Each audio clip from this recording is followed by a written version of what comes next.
రోడ్లు డ్రైనేజ్ వ్యవస్థ అధ్వానంగా ఉందండి. డ్రైనేజ్ అనేది అసలు లేదు.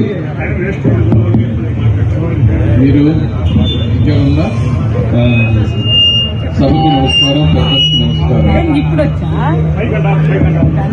ఇప్పుడు తెలుగుదేశం పార్టీ అధికారంలో ఉన్నప్పుడు 14-19 మధ్య గుంటూరు ప్రాంతానికి 900 కోట్ల రూపాయలు పెట్టి జయదేవి గారు ఉన్నప్పుడు under ground drainage system sanction అయింది.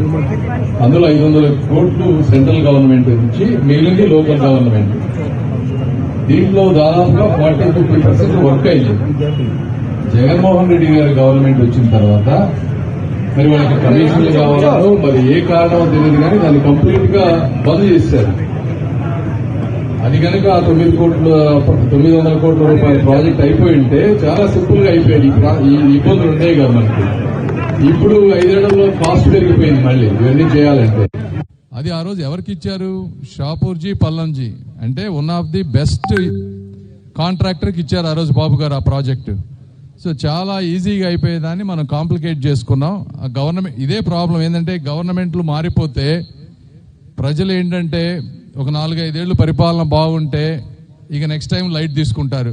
వాళ్ళు ఓటింగ్ వేయడానికి రారు. బాగానే ఉంది కదా, మనం ఒక ఓటు అయిపోతే ఏంటి, నష్టం ఏం జరుగుద్ది అనుకోండి. నష్టం ఎలా జరుగుద్ది అంటే ఇదే ఉదాహరణ. అంటే రిలీజ్ అయిన ప్రాజెక్టులు సెంట్రల్ గవర్నమెంట్ 500 కోట్ల రూపాయలు ఇస్తే అవి కూడా మనం వాడుకోలేని దౌర్భాగ్యమైనటువంటి పరిస్థితుల్లో ఈరోజు మన ప్రజానీకం ఉంది. కాబట్టి మొన్న హైదరాబాద్ లో చూసుకుంటే ఓటింగ్ ఎంత అయిందండి? 45% అయింది ఓటింగ్ హైదరాబాద్ లో. ఎందుకైంది? మాట్లాడేవాళ్ళు, చెప్పేవాళ్ళు కనీసం ఒక్క పూట ఎండను తట్టుకొని లైన్లో నిలబడి 4-5 గంటలు ఓటేయటానికి కూడా ఇబ్బంది పడుతున్నారు. ఇలా మీరు ఒక్కరోజు ఇబ్బంది పడితే 5 సంవత్సరాలు నరకం చూస్తారు. కాబట్టి మేము రేపు గవర్నమెంట్ వచ్చిన తర్వాత ఆ ప్రాజెక్ట్ ఎక్కడ ఆగింది, ఎందుకు ఆగింది, మళ్ళీ ఆ సెంట్రల్ గవర్నమెంట్కి వెళ్ళి షాపూర్జీ పల్లంజీ గారితో అందరితో కూర్చొని చేయాల్సిన పని. ఇది ఒక్క రోజులో అవ్వదు.